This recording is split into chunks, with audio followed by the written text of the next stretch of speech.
28 सीटों के उपचुनाव के लिए प्रचार जोरों पर है। 28 में से 16 सीटें ग्वालियर चंबल संभाग में आती हैं। इस लिहाज से उपचुनाव में ग्वालियर चंबल संभाग की अहमियत बढ़ जाती है। खुद राज्यसभा सांसद और बीजेपी के दिग्गज नेता ज्योतिराज सिंधिया ग्वालियर चंबल संभाग का लगातार दौरा कर रहे हैं। न्यूज स्टेट की टीम ने ज्योतिराज सिंधिया के साथ पूरा एक दिन बिताया और उनसे चुनाव के मुद्दे और विरोधियों को लेकर बीजेपी की रणनीति समझने की कोशिश की।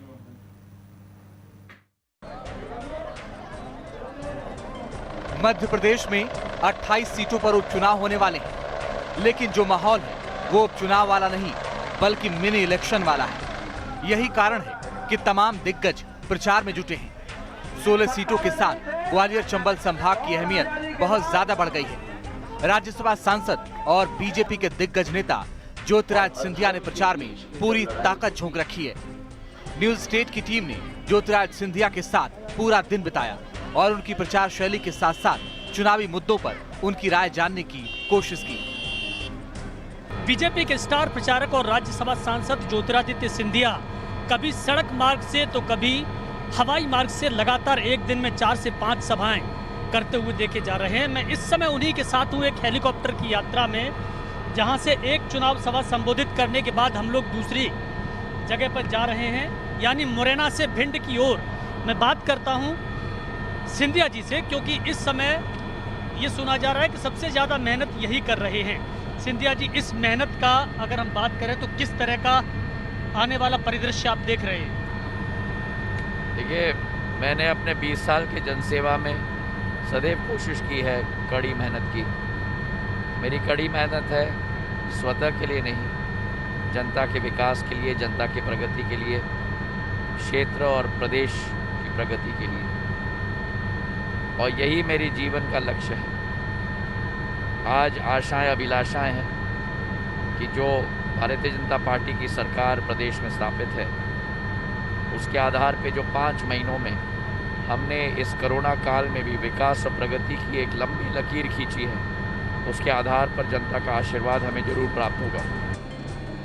एक सभा को संबोधित करने के बाद फौरन ज्योतिराज सिंधिया हेलीकॉप्टर पर सवार होकर दूसरे सभा स्थल की ओर रवाना हो जाते हैं। इसी हवाई सफर के दौरान न्यूज स्टेट से ज्योतिराज सिंधिया ने खास बात की। कांग्रेस के हमलों पर पलटवार से लेकर विकास के मुद्दे और जीत की संभावनाओं पर खुलकर अपनी राय रखी। कमलनाथ जी, अजय सिंह जी इस तरीके से एक दलित महिला के विरुद्ध जो शब्दों का प्रयोग कर रहे हैं, ये महिला की अस्मिता का सवाल बन चुका है और अनुसूचित जाति समाज की अस्मिता का सवाल बन चुका है। और ये दर्शाता है कांग्रेस की असली सोच और विचारधारा। और जब कांग्रेस के पूर्व अध्यक्ष कमलनाथ जी को माफ़ी मांगने क्यों कहते हैं, तो कांग्रेस के पूर्व अध्यक्ष को कमलनाथ जी कहते हैं भाड़ में जाओ। यह अहंकार है कमलनाथ जी का, और इस अहंकार को प्रदेश की जनता तोड़ेगी। हवाई सफर पूरा करने के बाद ज्योतिराज सिंधिया के साथ साथ न्यूज स्टेट की टीम भी मुरैना के दामिनी पोरसा पहुंची, जहां ज्योतिराज सिंधिया ने कमलनाथ पर जमकर सियासी प्रहार किया। 15 महीने पहले मध्य प्रदेश में नया दूल्हा राजा आया था। अम्बा आया आशीर्वाद लेने के लिए। आया क्या?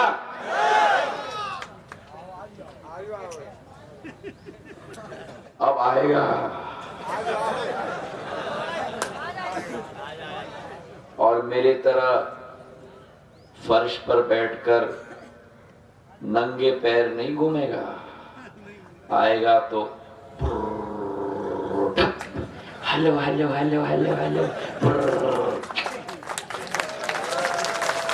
सही है कि नहीं? वाली ठीक है कि नहीं? रैली में ज्योतिराज सिंधिया जमीन पर भी बैठे दिखे। उन्होंने कहा कि सत्य कभी हारता नहीं है। और धर्म और अधर्म के बीच में जब लड़ाई होती है तो भगवान के आशीर्वाद से सदैव सत्य की जीत होती है।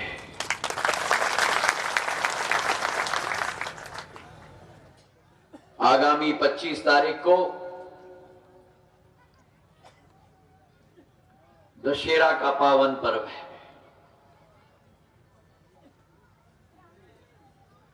हमारी संस्कृति ने हमें सिखाया है।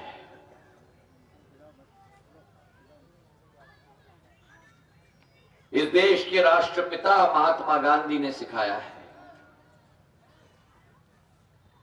सत्य का पथ कठिन होता है, सत्य का पथ कठिन होता है, सत्य परेशान हो सकता है, लेकिन सत्य कभी भी पराजित नहीं हो सकता है। मध्य प्रदेश के चुनावी बिसात में रोज नए किस्से आ रहे हैं। उपचुनाव में जीत पर बीजेपी की नजर का होना है। इसी सपने को पूरा करने के लिए ज्योतिरादित्य सिंधिया पूरा जोर लगा रहे हैं।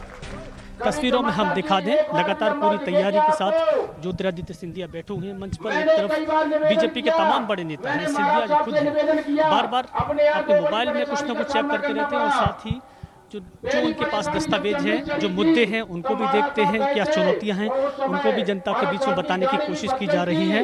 अब देखना है कि इस पूरे चुनाव प्रचार के दौरान, जिस पर अब कहीं ना कहीं हाईकोर्ट का भी सख्त रवैया देखने को मिला है और कई सभाएं कैंसिल भी कर दी गई हैं, आगे क्या रुख रहता है? क्या आगे इस तरह की सभाएं होंगी या इसके बाद चुनाव प्रचार कहीं न कहीं सभाओं में सिमट कर रह जाएगा? वीडियो जर्नलिस्ट राजकुमार कुशवाहा के साथ विनोद शर्मा, न्यूज स्टेट, अंबा, मुरैना।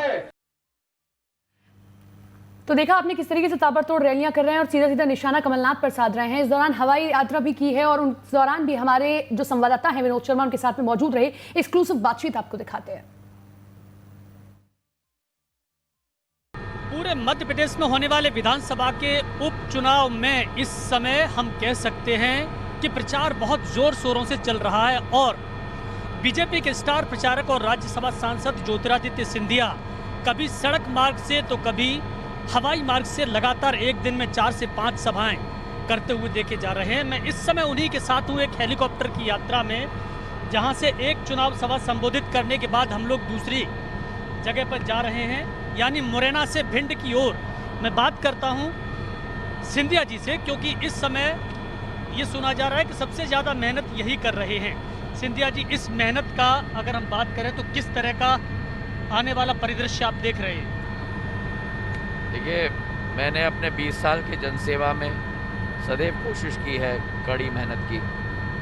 मेरी कड़ी मेहनत है स्वतः के लिए नहीं, जनता के विकास के लिए, जनता की प्रगति के लिए, क्षेत्र और प्रदेश की प्रगति के लिए, और यही मेरी जीवन का लक्ष्य है।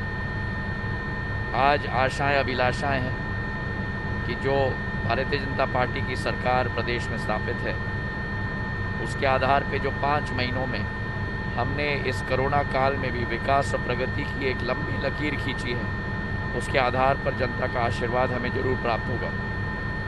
पिछले 5 महीने की अगर हम बात करें, जिस दिन से कांग्रेस की सरकार गई और बीजेपी की सरकार सत्ता में आई, लगातार आप हों, चाहे मुख्यमंत्री शिवराज सिंह चौहान हों या बीजेपी के दूसरे नेता हों, परिस्थिति किस तरह बदलती हुई आपने देखी है? लोग अच्छी तरह भली भांति परिचित हैं और आप और हम मुगलते में न रहें कि जिस तरीके से कांग्रेस की सरकार ने गद्दारी मध्य प्रदेश की 7.5 करोड़ जनता के साथ की है। किसानों के मुद्दों पर, महिलाओं के मुद्दों पर, नौजवानों के रोजगार के मुद्दों पर ये आक्रोश फूटेगा और 3 नवंबर को दूध का दूध और पानी का पानी होगा। एक बहुत महत्वपूर्ण सवाल मेरे भी मन में काफ़ी दिनों से था, लोगों के मन में भी है।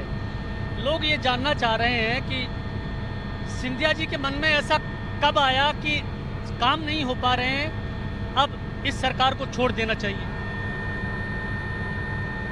जब मैंने स्वतः देखा कि जो वादा खिलाफी और गद्दारी हर वर्ग के प्रति की जा रही है, और जब मैंने आवाज़ उठाया तो मुझे चुनौती दी गई कि सड़क पे उतरो। अगर मुझे चुनौती दी जाती है सड़क पे उतरने के लिए तो मैं सड़क पे उतर गया। बीजेपी में जिस तरह से आप मेहनत कर रहे हैं सिंधिया जी, मुझे लग रहा है आपके साथ साथ बहुत सारे लोग मेहनत कर रहे हैं। किसी भी तरह सरकार बनी रहे, लोगों के काम हो, आप भी लगातार इस तरह की सभाओं में लोगों को संबोधित करते हैं। लेकिन जनता की परेशानी जो वास्तविक है, क्योंकि एक सवाल हमेशा आ रहा है कि आजकल बयानबाजी पे ज़्यादा बात हो रही है, मुद्दों से कई बार लोग हट जाते हैं। मेरे द्वारा कोई बयानबाजी नहीं हो रही है। आपके द्वारा नहीं हुई, आपके द्वारा बिल्कुल नहीं हुए। मैंने दूसरे- सदैव जनसेवा में और राजनीति में सदैव एक स्तर होना चाहिए। मैंने वो सदैव वो स्तर 20 साल में मैंने मेंटेन किया है। 20 साल में मेरे द्वारा कभी भी किसी के विरुद्ध अभद्र टिप्पणी कभी भी नहीं हुई। खेद है मुझे कि कमलनाथ जी, अजय सिंह जी इस तरीके से एक दलित महिला के विरुद्ध जो शब्दों का प्रयोग कर रहे हैं, ये महिला की अस्मिता का सवाल बन चुका है और अनुसूचित जाति समाज की अस्मिता का सवाल बन चुका है। और ये दर्शाता है कांग्रेस की असली सोच और विचारधारा। और जब कांग्रेस के पूर्व अध्यक्ष कमलनाथ जी को माफ़ी मांगने क्यों कहते हैं, तो कांग्रेस के पूर्व अध्यक्ष को कमलनाथ जी कहते हैं भाड़ में जाओ। यह अहंकार है कमलनाथ जी का, और इस अहंकार को प्रदेश की जनता तोड़ेगी 3 नवंबर को। लंबे समय तक आप कांग्रेस में रहे, बहुत ज़्यादा काम किया, मैंने भी देखा है कई सभाओं को, मैंने आपकी सभाओं को कवर किया है। लेकिन आज जो परिस्थिति हम देख रहे हैं कि सर्वे सर्वा कमलनाथ अकेले वही पूरा काम कर रहे हैं, ऐसी परिस्थिति मैं भारतीय जनता पार्टी का कार्यकर्ता हूं। अब ये निर्णय, ये प्रश्न का जवाब तो कांग्रेसियों को देना पड़ेगा मुझे। आने वाला चुनाव किस नज़रिए से देख रहे हैं, कैसा होने वाला है? मुझे पूरा विश्वास है कि प्रदेश की जनता विकास और प्रगति और संवेदनशील नेतृत्व, विकासशील नेतृत्व शिवराज सिंह जी के पक्ष में मतदान करेगी और भाजपा का कमल का फूल फहराएगा। बिल्कुल पूरा भरोसा है ज्योतिरादित्य सिंधिया को, और जिस तरह से मेहनत इस समय वो कर रहे हैं उनका विश्वास और भी बढ़ जाता है। आखिरकार अब फैसला तो जनता को करना है कि मजबूत कौन और कितना बनेगा। वीडियो जर्नलिस्ट राजकुमार कुशवाहा के साथ विनोद शर्मा, न्यूज स्टेज, मुरैना और भिंड।